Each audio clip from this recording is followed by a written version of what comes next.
fellas. Sorry I'm late. It was a little bit of an adventure getting here, but I made it. I was on the tube because I'm in London, and it broke down. So we were sitting there kind of stuck, and I thought, oh, I'm going to make it right on time, or maybe I would have been 5 minutes late.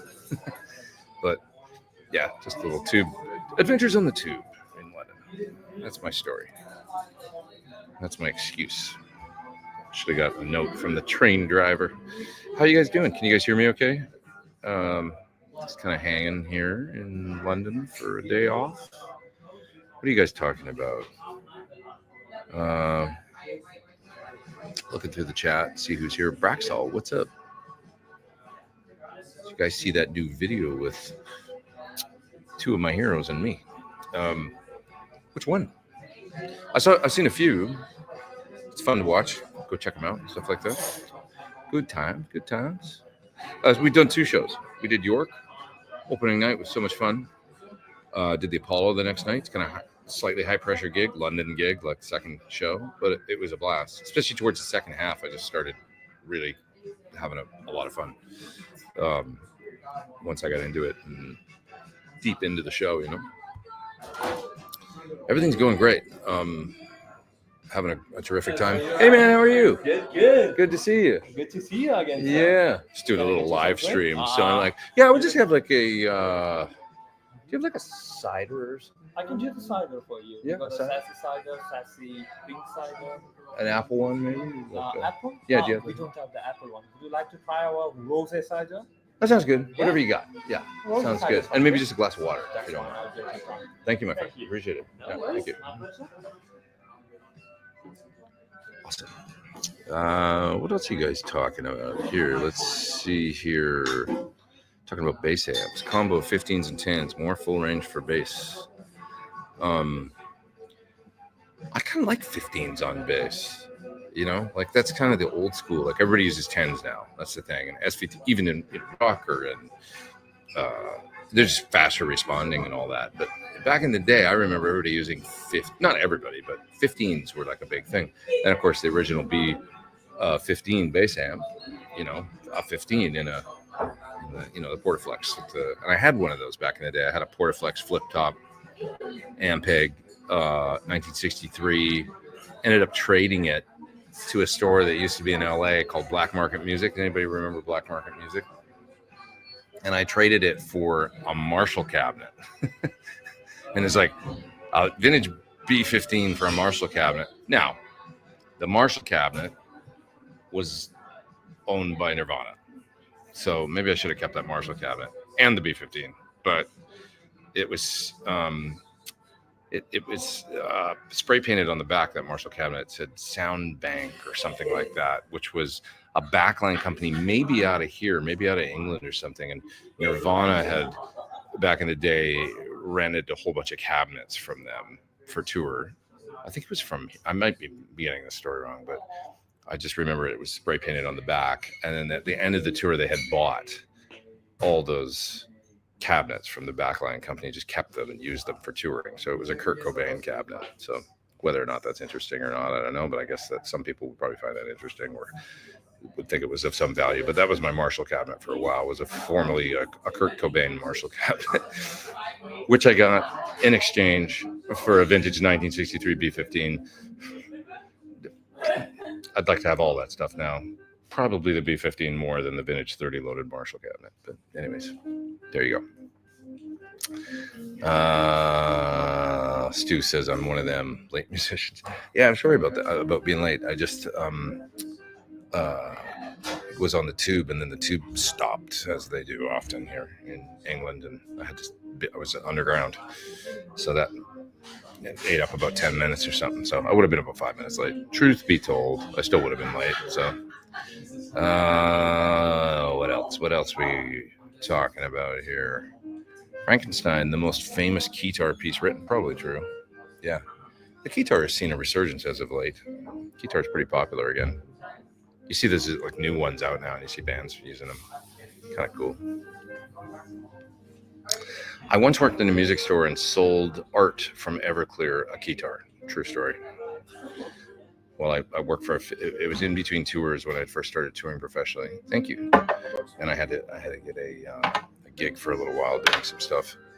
Making some money is what I mean. In between tours, and so I worked in this music shop. And Art from that, remember Everclear? Art came in and he bought the guitar from me. I said, I want to see this in an Everclear video. It was a Moog Liberator, one of the original, guitars. Sassy. I was thinking an apple cider, but that's not quite what I got. Let's see how this is. Sassy. I'll drink your sassy cider. I don't even care. Maybe I won't. It's a little on the sweet side. I'll sip it slowly. It's like a soda. It's a lady's drink. That's what that is. Oh, so sexist. But I mean, look at what they're marketing to. It's a rosé cider is what this ended up being. I don't know. I was busy. I was here with you, trying to stay focused. That's my excuse. Not the most manly beverage I've ever bought in my life. All right. What else we got here? Let's see. I think Edgar Winter was an early guitar player. Definitely Herbie. Jan Hammer. Probably Jan Hammer. I once was approached to play with Edgar Winter by Edgar Winter. He called me, actually. I was really busy that year doing other stuff, and I couldn't do it. But I had a nice phone conversation with Edgar Winter once. And I told him this on the phone conversation. I said, you and I met once in the hallway at the... I can't remember the name of the hotel in Tokyo, but first 2 or 3 times I went to Tokyo, I always stayed in the same hotel, and it was the hotel the Beatles had stayed in when they first went to Japan in the 60s. Legendary hotel, the International Continental or something it's called. It's sort of straddles in between Roppongi and Asakusa, I think, or Akasaka, one of the two. I'm getting my Japan towns mixed up right now. Tokyo, anyway, Roppongi, close enough. But Edgar Winter was staying there, and I met him in the hallway, and he was in his jammies. I remember that. Sweatpants, and, I was like, you're Edgar Winter. It's awesome. True story. Let's see if I can, why can't I highlight the super chat? Super chat there, gonna light that up. Simon says, great gig on Saturday. Oh, Simon, you were there. I would have loved to have seen you, man. I'm sorry I didn't. It was a little crazy, so I didn't.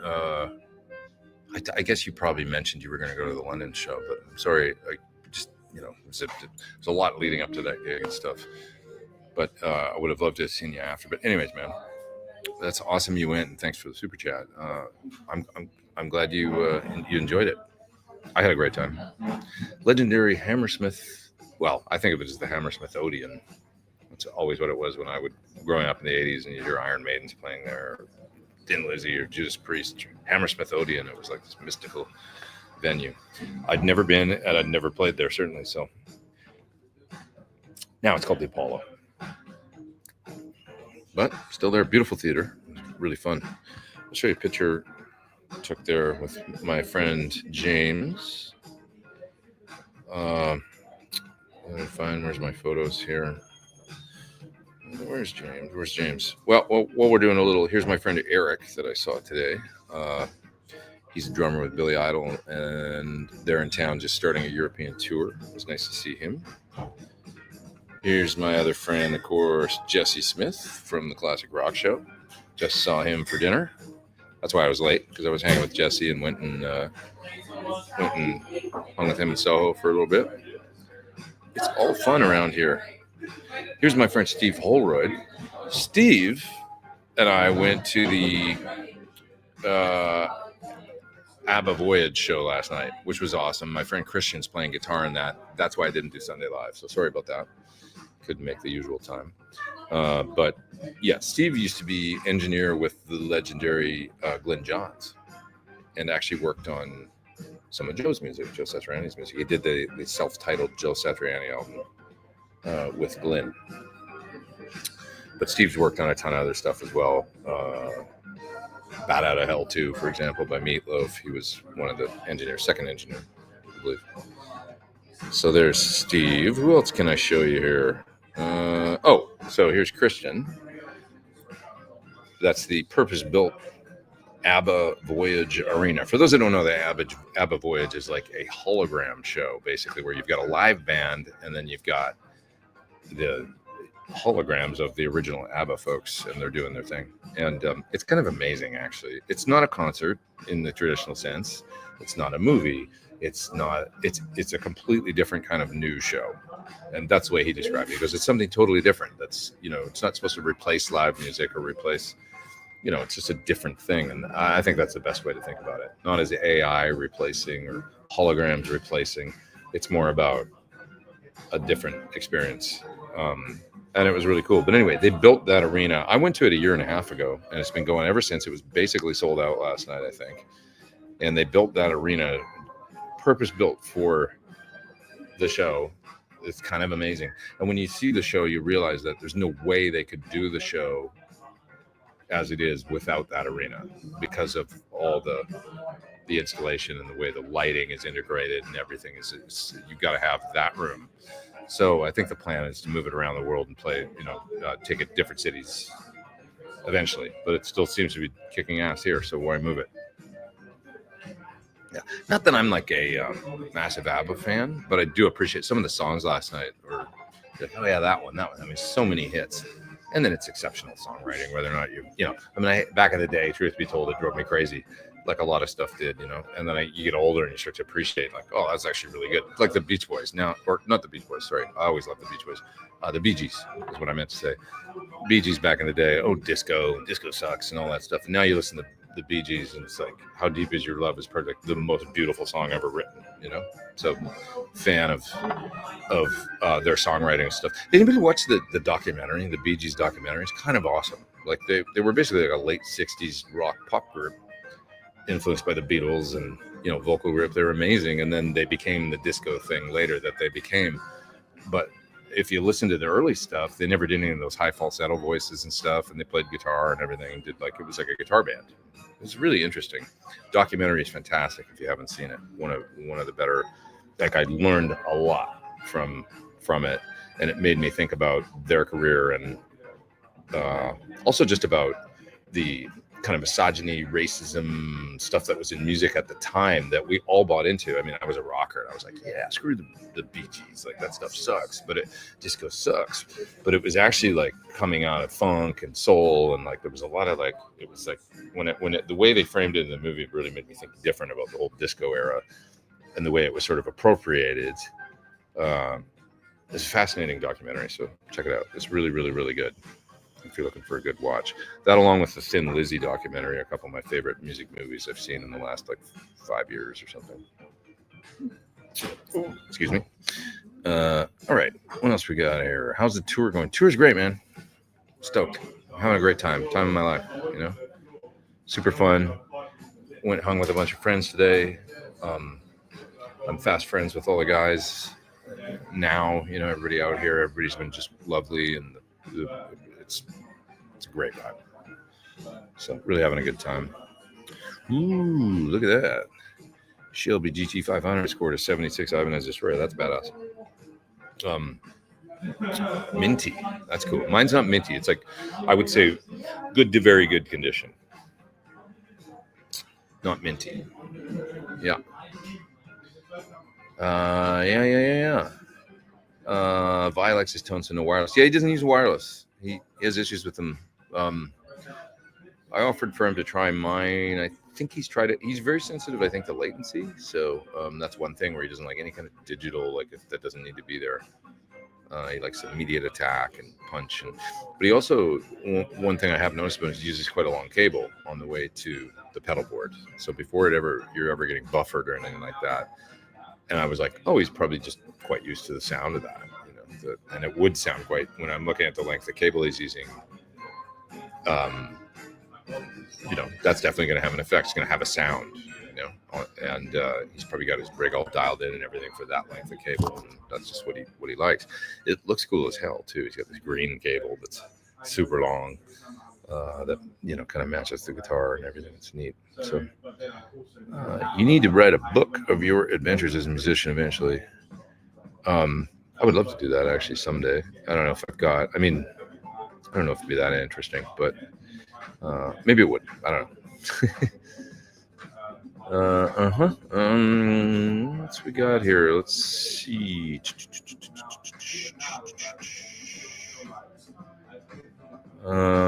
Jesse looks like he could have played with Danoff's Giant in the 90s. Yeah, Jesse's got that cool rock and roll thing,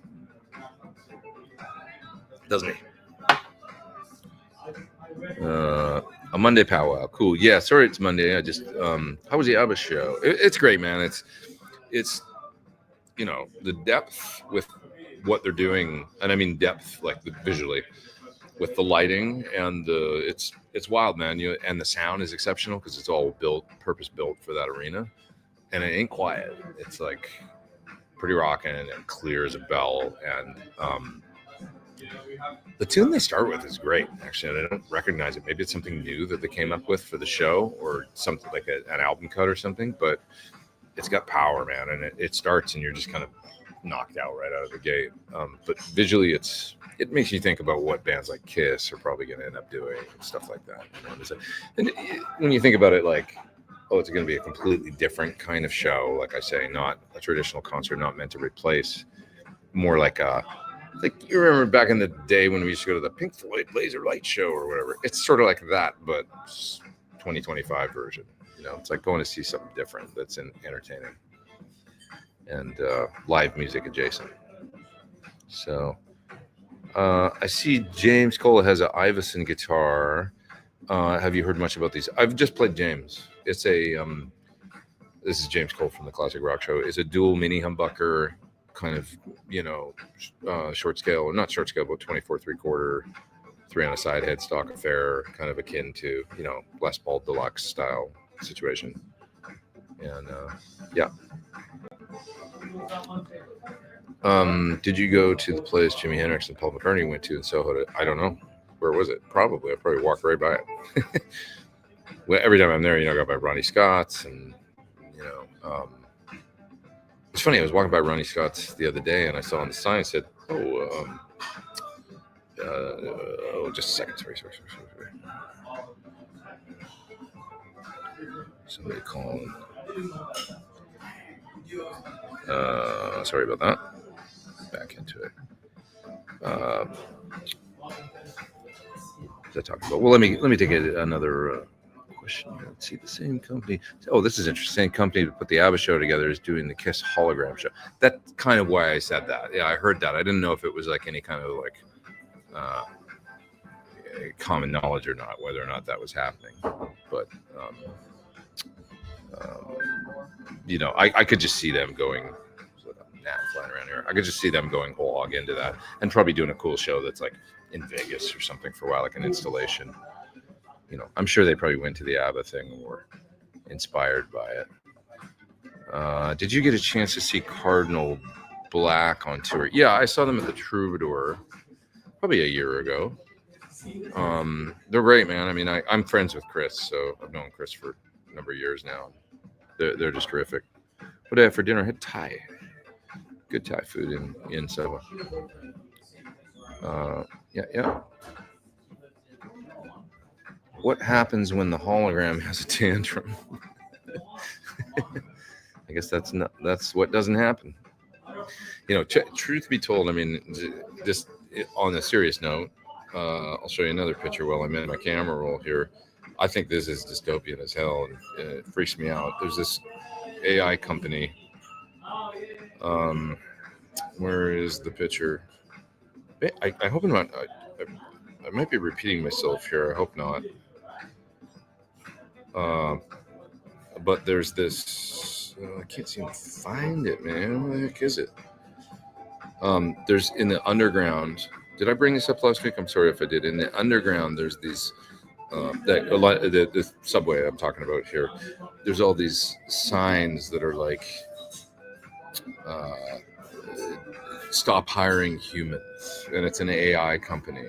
I don't know if I've been kind of passionate about this, so I apologize. Forgive me if I'm repeating myself, but it is disturbing to me. And now I can't find the damn picture. I just had it earlier. I do want to show you because it's shocking.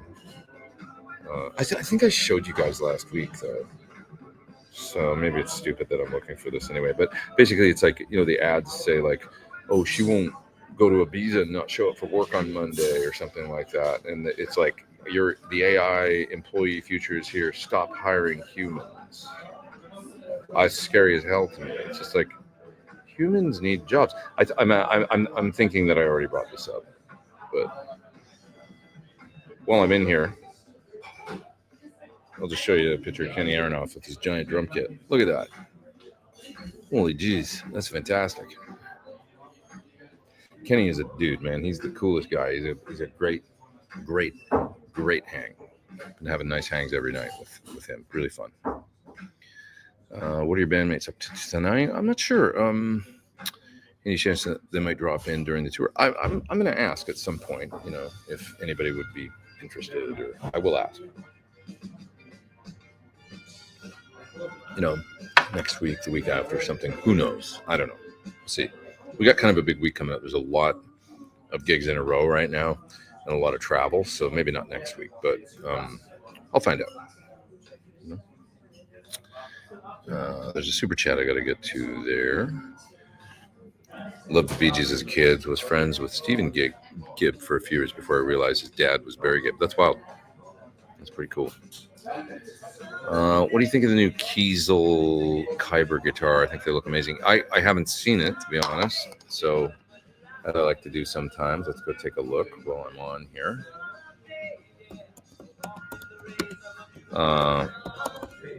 I'm a little out of the loop on a lot of stuff right now just because, for obvious reasons, I'm out here playing. Oh, that's interesting. So it's super modern and looks all like crazy.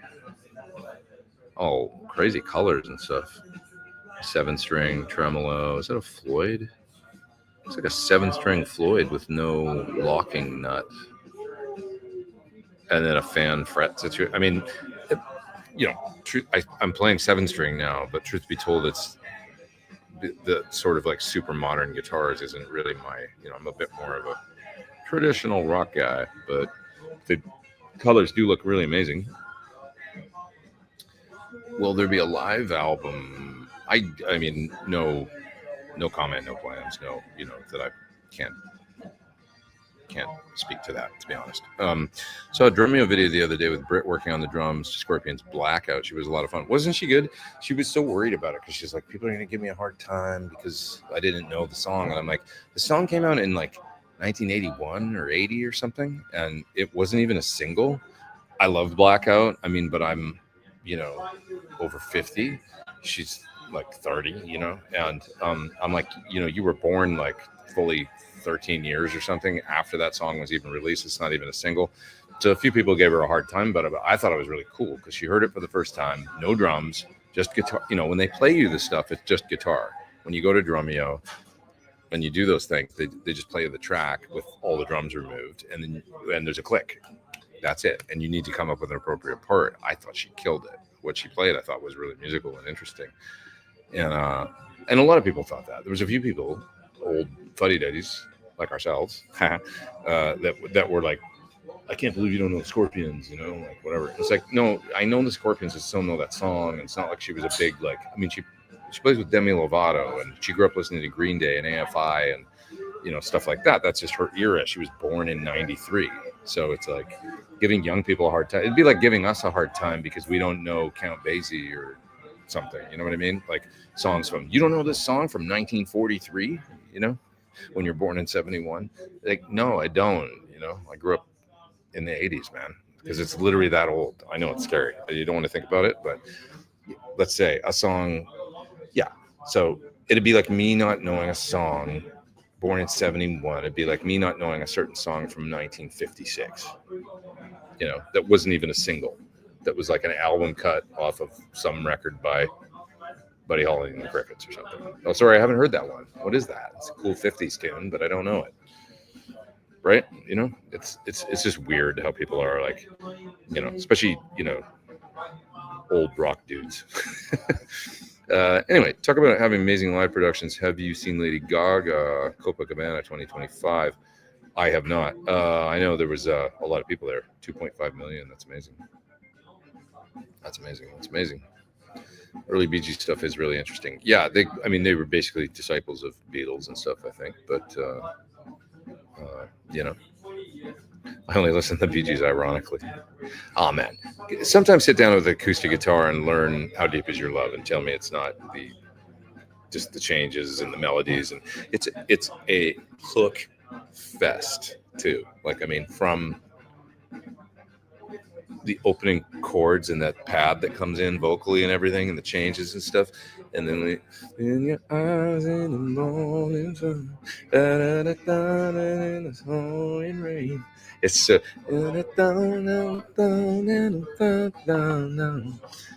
it's unbelievable. And then the next part, and you come to me, like, give me a break. It's just like so. And then that beautiful chord, the next chord, oh god. And then it goes into the chorus. It's just like the verse into the B section into the chorus is seamlessly beautiful with it hook. You know, it's just incredible. Pooh Ninja says, "Around the world with Pete. Happy to have you here. How do you like your fufu drink? It's too friggin' sweet, but I'll drink it because it's here.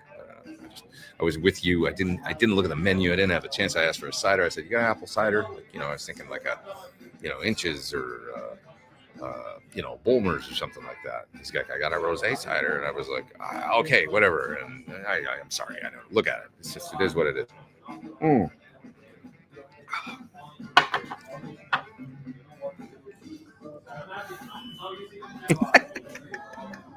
It's actually better. It's better for the show. It's a little humor. Come on. Have you tried the Celestian Peacemaker? No, I haven't. I saw it at the show. They had a Marshall plugged into it at the show, and truth be told, I couldn't really tell, like with the settings on the amp and everything, what it was. It was not translating, as most things don't at NAMM and in some booth. I couldn't really get a vibe on it. So, but maybe I can try it when I get back home at some point.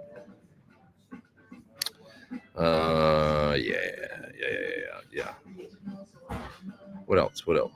I'm not sure if I remember the Pink laser show, but I was told it was. You mean the Pink Floyd laser show? They used to do them all the time in my hometown, in Edmonton. They do these Pink Floyd laser light shows. Yeah. Let's see. What else? You guys going to be in London on Friday? No. We'll be. I don't know where I'll be on Friday. Let's see, what day is it right now? Monday, Tuesday, Wednesday, Thursday, Friday.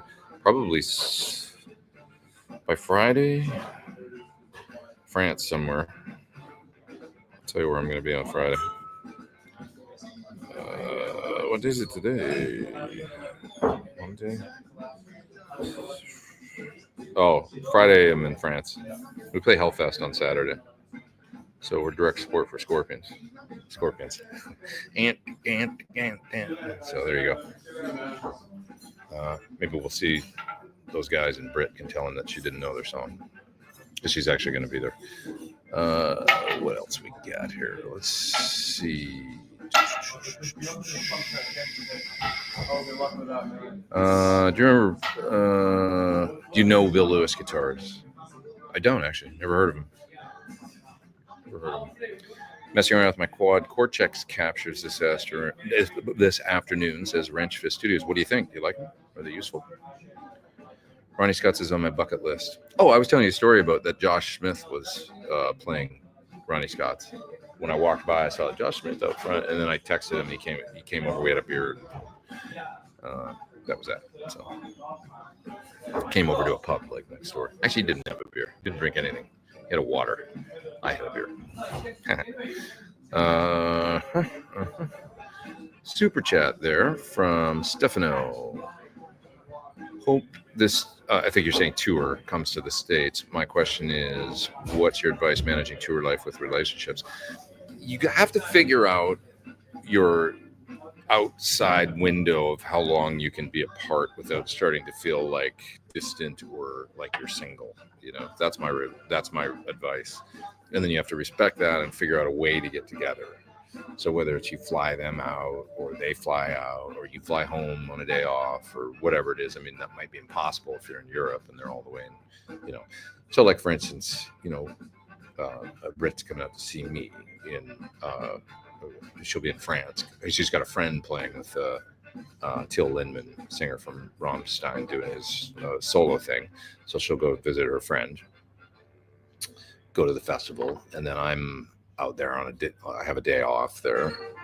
So we'll hang on my day off. I'll see her, and we'll go to Paris and hang out there, and she'll see another show. And then I'll carry on to Amsterdam, and she'll go home back to LA. There's a good solid 5 more weeks at least after that where I'll be on the road, which is kind of a long time. But it was the best opportunity for us to make it happen just because of the routing of our tour and stuff like that. I think this was the best way to do it, to spend a couple days together. 5 weeks, a little more than we like to go. I mean, about 3 weeks is a great amount of time, I find, where you can be apart from somebody, and actually sometimes it's healthy, but that's different for everybody. It could be 2 weeks for you. It could be 1 week. It could be 3 months, whatever you think it is. But you kind of get to know that time that starts to feel weird. And then you have to respect that if you want to kind of honor the relationship. Hopefully you do, right? When you're younger, maybe you don't know this stuff, but that's what I found. And then you just spend the money, do what it takes, see one another, because it's important. So, and you just figure out how to do that, make it happen. And it's always possible to make it happen, generally speaking. I find you just have to put the effort in.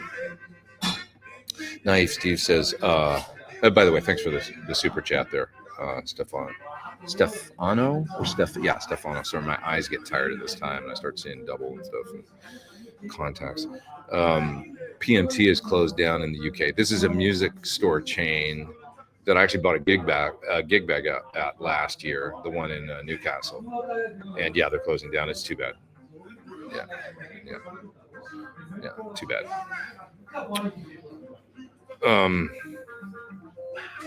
Where's Joe and Steve? Do you hang out with them on your off days? Well, this is our first off day. So not today. We did actually have a day off yesterday, though, and Steve did come out and go to the ABBA show. It was really fun. We all kind of went as a group. It was pretty cool. Not Joe, but Kenny went, I went, Marco went. It was a fun outing. So love your playing on the Crying Machine, especially. Thanks. Any chance of hearing Attitude song? I can never tell. I won't talk about songs because I don't want to. I don't know. It's not my place. So, not that I've been told to not, but I just know at this point in my career to not. It's not my business. So,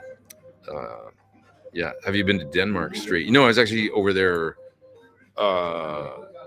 today for a minute because we were going to go eat at the Flatiron Steak restaurant that's there on Denmark.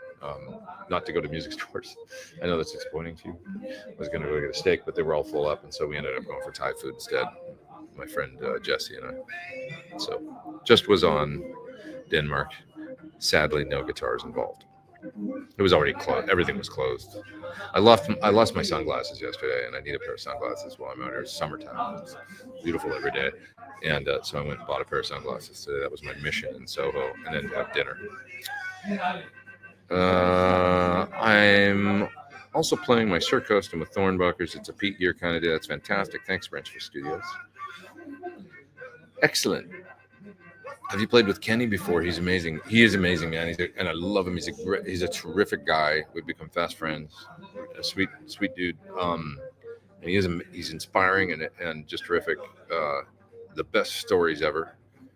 And really fun to play with. Now, I did a session with him with Leanne Rimes, Desmond Child producing in probably 2002. So that's how old I am, man.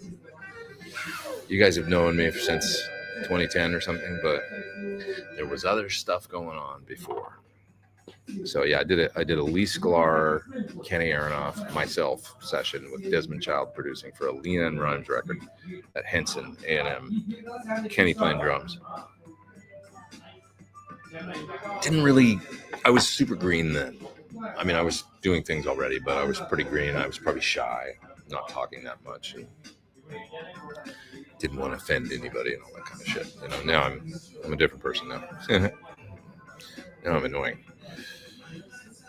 What else have we got here? Let's see. Did you see Line 6 presentation? I had not. It's been a packed week, man. So I said I didn't even know about it, to be honest. I'm a little out of the loop and stuff. A little because of, you know, just my current situation, gigging stuff. It's just kind of a little bit out of the YouTube loop. Although I've got some stuff coming out.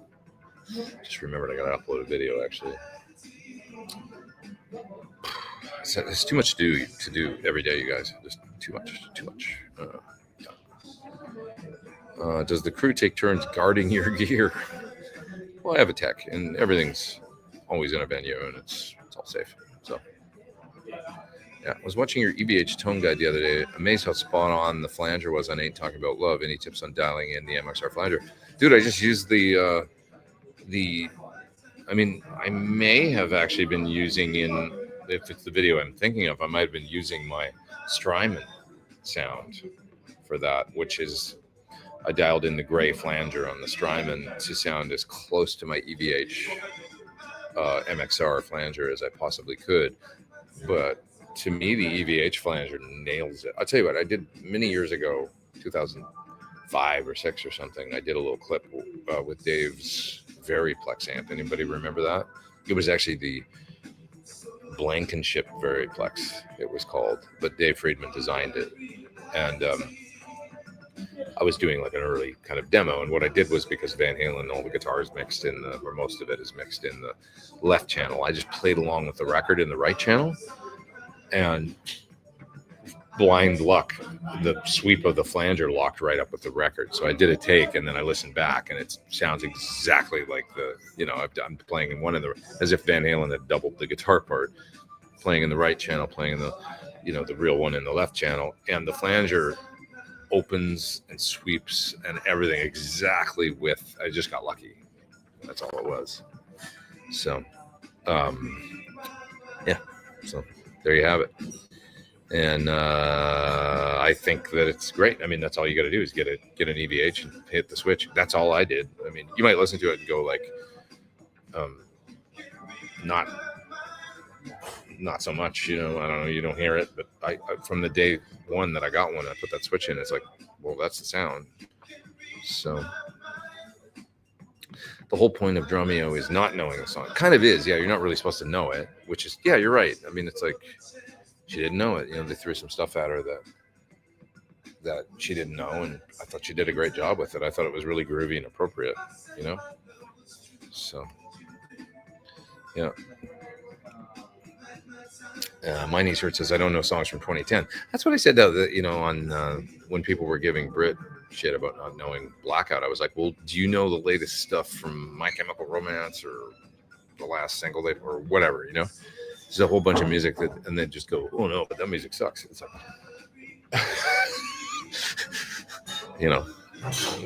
it's like there's a whole world out there that, not everybody knows everything. So what's my favorite song to play live? Oh, that's a great question. Well, I mean, I guess I can talk about what we did the other day. It's like,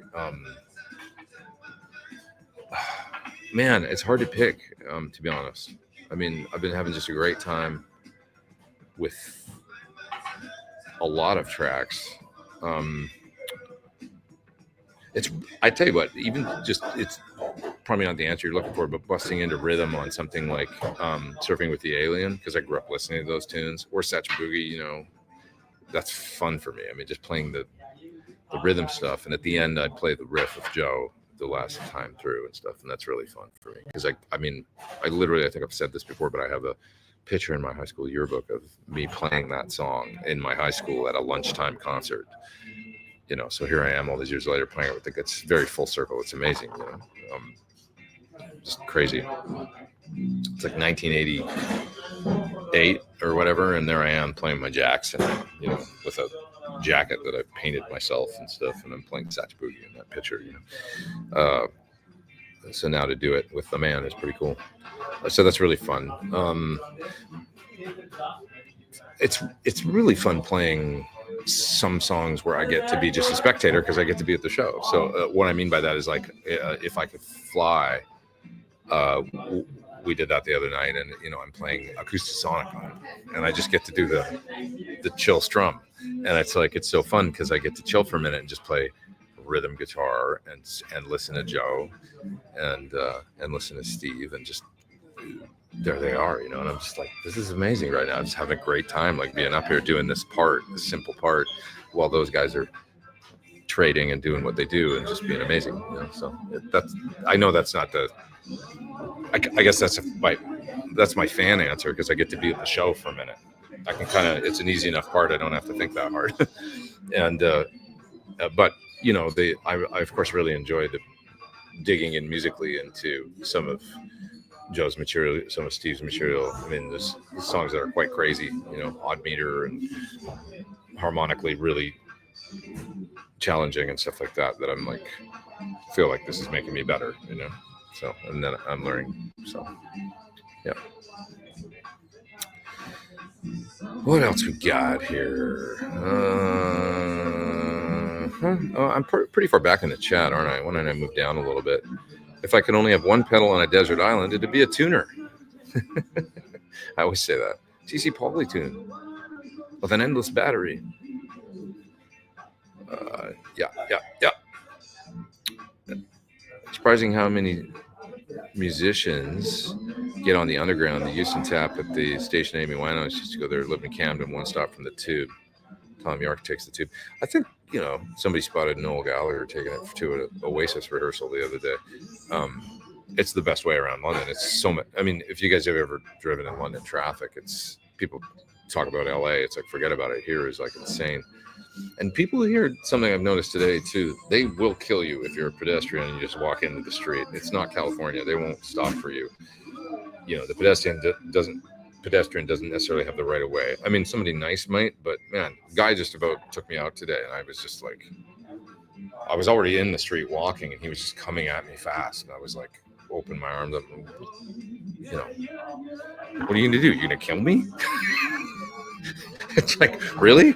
Like, that's how bad you got to get somewhere? It's not going to go well for you or me. Anyway, you just have to be really careful.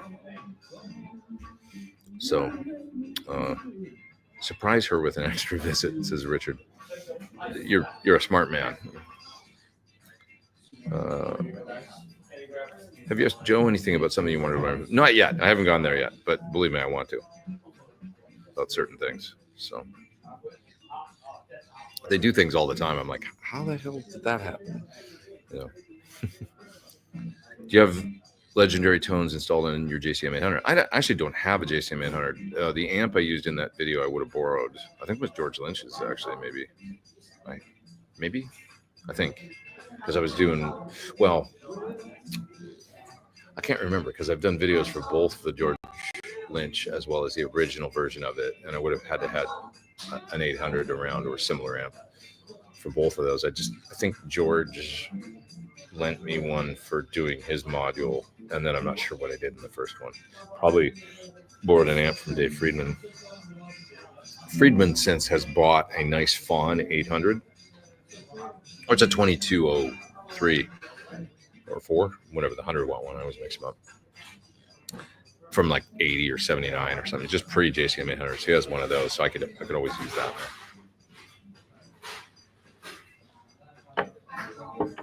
Yeah, Arthur says Kenny has an amazing amount of energy. He really does. He's a super inspiring guy, and really positive, and just like funny, and terrific guy, terrific cat. What put PMT out of business? Well, that's hard to say. I'm sure Toman is part of that equation. I mean, just kind of major players, mail order, but it probably wasn't all that. Been seeing clips of you playing with the fella. Super cool. Thanks, man. It's a dream, man. It's really fun. Having a great time. And they're nice enough to give me a couple spots where I get to stretch out and do my thing, lead stuff. Truth be told, I'm super happy to just be filling up the the rhythm roll and just being there and watching them do their thing. Because when I'm doing that, I don't have to think as hard, and I can just listen to them because I'm learning all the time. It's really awesome. Great. Yeah.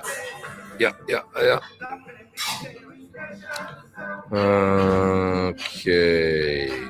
Let's see. How long have I been here for? 45 already. Well, that's amazing. We got almost 200 people here on an odd day to be doing this. So that's great. Great. Thanks you guys for showing up on at a strange time. Somebody says you live to play guitar. You're not old. I'm just joking around when I say that. You're right. I should never say that actually, because it makes you that way. You're only as old as you think you are, I guess. So, Lee Sklar is super cool. He is super cool. Great guy. Yeah. Lee Sklar too. Yeah, he was a blast. He had that crazy bass that he plays. It's got everybody's names written on it and scratched into it and stuff. It was awesome. Where do you find your stamina? I'm 58 and not sure I could keep up with your schedule. Well, I get tired too, dude. Proper rest is important, and a 10-minute nap is maybe you get older and it's like that becomes really important sometimes. Nap's important. If you only slept 6 hours or something, I'm not good on that. I'm an 8-hour sleeper, really. So if I get 6 or 7 and then I'm feeling like before the show, I'll go lie down for 10 minutes and I always can conk out these days, and I'll just set my alarm. Generally, I wake up 2 minutes before the alarm goes off, and I've slept for like 8 minutes. But wow, does it ever like reset me? And I just feel like, okay, I'm ready to go now. So, yeah. Yep. St. Pancras, London to Paris is the way to go. It certainly is. It's a terrific way to get to wherever you're going. It's 100%. So, let's see here. Is Dave Friedman sending you a Jose amp? I mean, I might do a video for him eventually. Not really sure, but we haven't talked about it. I mean, I'm not home for a while, so maybe they'll have all the videos they need. I don't think they need the promo for it, to be honest, because it's a limited amp anyway, I think. And I think that probably, they just won't need it. But yeah. What else we got here? Let's see. Was in front row at London, almost opposite you on stage Saturday night. You rock. Thanks, man. That's awesome. Any chance we could see that yearbook photo? When I get back home, I can totally pull that off. Yeah. What do you notice that stands out to you about Satriani's technique? He just has really good time, and he's really in the groove all the time when he's playing, and he does really neat things with the open strings where he can move around the neck and kind of do these, licks where he's incorporating open strings to kind of bridge gaps. And he just really likes to jam and has like phenomenal time, melodic sense, and seemingly sort of like endless ideas. Like that's part of what I want to pick up from these guys is like, try and learn a little bit about, just tap a little bit into when they're improvising. They have, there's like a fountain of ideas that's flowing. It never gets stale. It's really interesting. So that's a few things. Yeah. Have you talked about, it's a super chat there from Peter. Thanks, Peter. Have you talked about your preparation for this tour? How many songs did you learn? Quite a few. I mean, probably like 20 plus something. And they're not, normal songs. Some of them take quite a bit of time to learn.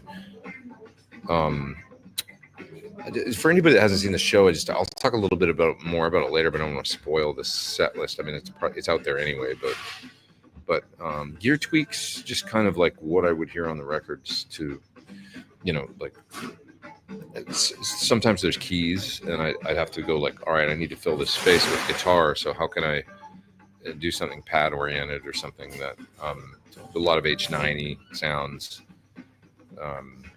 Mobius SDE 3000 and Quad Cortex, because I'm using that on some things.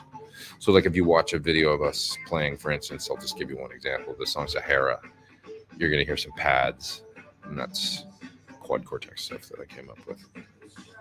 That's supposed to emulate the synth sounds. Yeah, things like that. Thanks, Peter, for the super chat. I appreciate it. Hope that answers. Other than that, it's just kind of like some straight. So I'm doing a thing where I'm kind of doing a split stereo thing, a la John Petrucci, on a bunch of things. So he does a thing where he's got dry signal on one side and a delay on the other side to emulate a kind of a doubled guitar. And I'm actually doing that to make a big bed, just using a delay to do that. So that's one more little clue there. To me, the Dromeo clickbait headline said Brit hearing Scorpions for the first time. I know she did. It was the first time she'd heard that song, I think. So not necessarily the Scorpions, but yeah.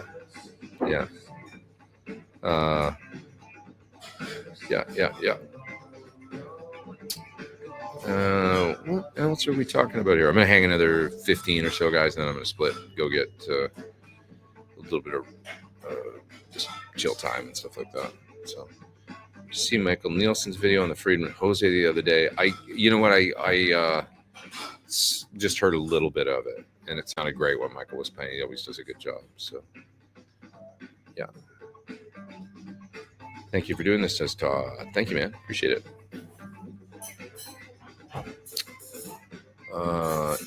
Yeah. Okay. I live in West Seattle and used to make Chris Cornell's food when he ordered. I moved to Seattle to be a part of grunge. My friends said Chris is here in the restaurant. I couldn't go out. Chris used to work in the restaurant industry. I mean, he used to work at the little known fact, maybe he used to work at the Pacific Market, there in Seattle, like basically scraping shrimp off the floor and stuff. He was pretty salt of the earth, man. He had, did some restaurant industry jobs and stuff. That's why he was such a cool cat, because he always knew the value of $1 and was really down to earth. Definitely a rock star, but also had come from humble beginnings. True story. Yeah. Late to the party, says Greg, but you sounded great in London. Love the use of harmonics in Tender Surrender. I haven't seen a video of Tender Surrender. I gotta go listen. I'm doing my best B3 impersonation on that, so gotta go listen. Yeah. Acoustasonic sounded so good. That's awesome. I need to go listen to more of the Acoustasonic stuff because I haven't heard it. I heard it's working out good. I mean, it was kind of funny. Joe came to me and said, "Do you want to play the melody on the second verse?" And I said, "Sure, but I'm on the acoustic, and maybe should I switch to electric?" And he said, "Try it on that." And I was like, "That's a challenge." I was joking with him. It's like a bad dream. You're on stage with Joe Satriani and Steve Vai, but here's this acoustic thing.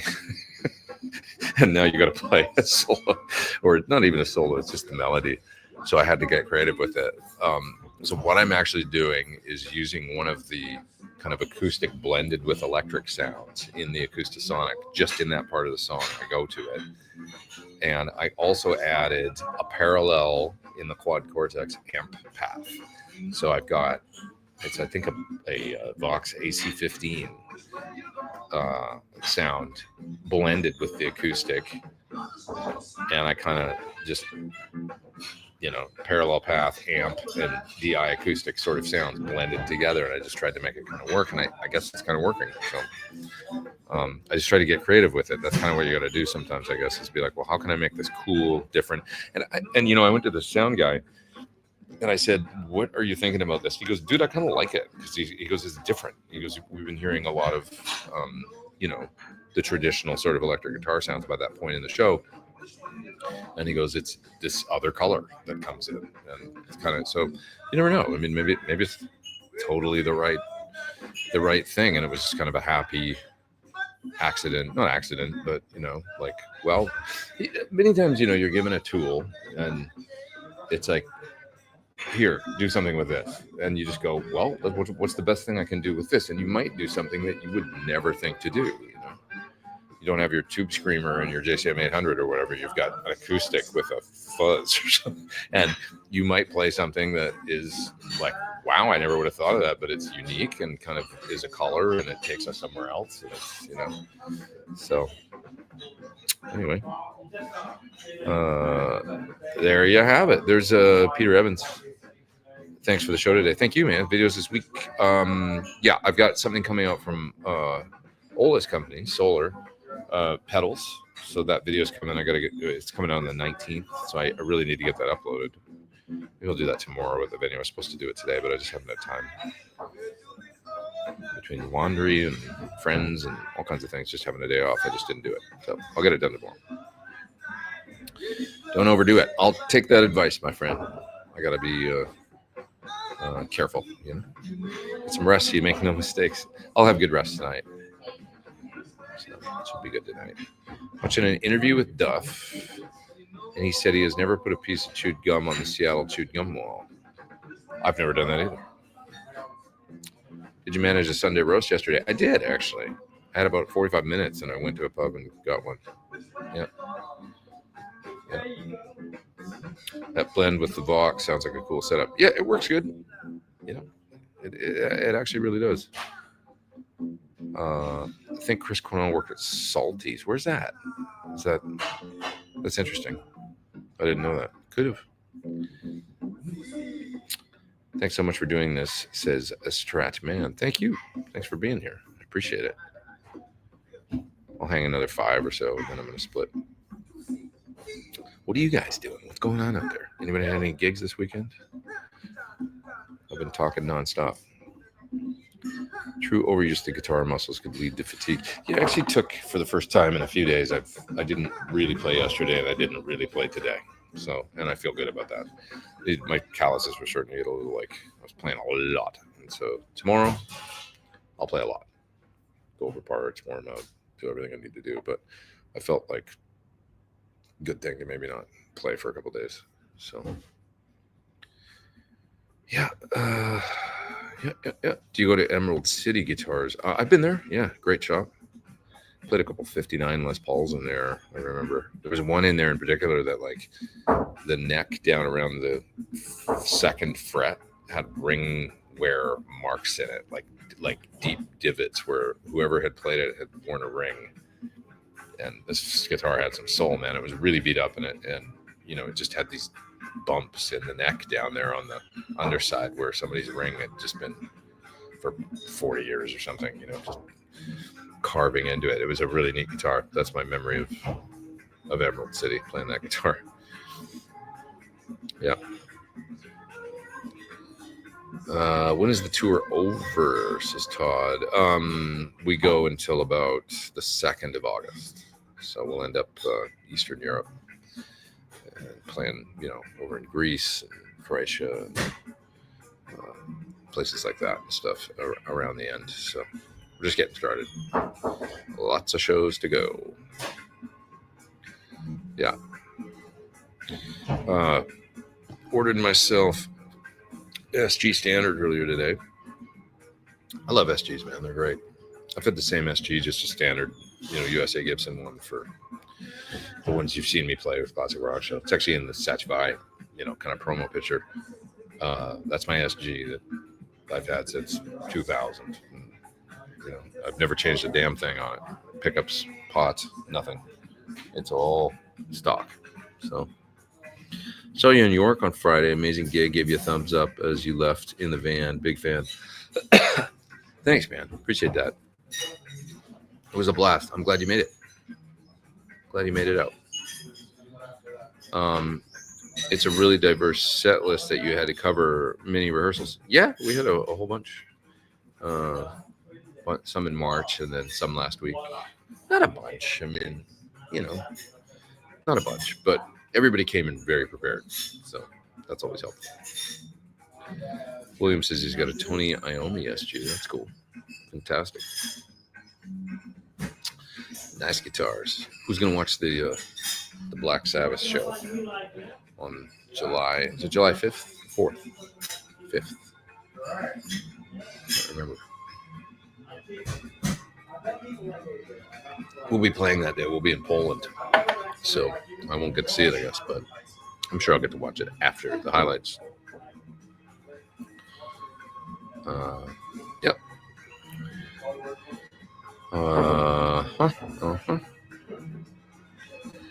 All right, well, guys, I think I'm going to split. Got to kind of get my scene together and travel around tonight. So everybody have a terrific week. Hopefully I can be back to the usual time next week on Sunday. Let me take a look at where I am a week from today. Okay, you know what? Actually, I'll be playing in Paris, and Britt will be there. And so I'm going to have to say I can't do Sunday next week because Britt's there. I'm going to want to spend, I'm not going to see her for another 6 weeks. So everybody just please be understanding. I can't make it because I got to hang with her. I won't see her for a long time after that. She'll post a gig and everything like that. I'm just going to want to hang with her. I'm going to make that executive decision right now. Next day I'll be in Amsterdam, and I'll probably try and do something during the day for a little bit, maybe or maybe post gig. Might be a Monday, sort of similar to what we're doing right now, maybe just a little bit later. That's all, because maybe I'll do it just before I get on the bus in Amsterdam, something like that. Either that or be early, and folks in Europe can have a nice early one. 8 a.m. LA time or something, or earlier. 6 a.m. LA time. Won't be any Americans there. Anyway, I'll do the best I can. That's all I can do. The week after that, we'll be in Finland, back at the lovely House of Culture, where I played with Classic Rock Show earlier this year. Should be able to do one after the gig there, I would think. Maybe. Whatever. We'll figure it out. Bear with me. I'll always do it, though. It's pretty rare I've taken a week off in the last 5-6 years from doing this. So, anyway, thanks for all your super chats, guys. Thanks, Peter, for always being here. Thanks for your last super chat there. Appreciate that. And Jono says, stay safe out there. Yeah, man, you too. Everybody stay safe. The world's crazy right now. It's a crazy place, but we all got to take care of one another, have a good time. Everybody be nice to one another. It's a great community we have here. Love you all. Everybody take care, okay? See you soon. Thanks for showing up at this odd time. See ya.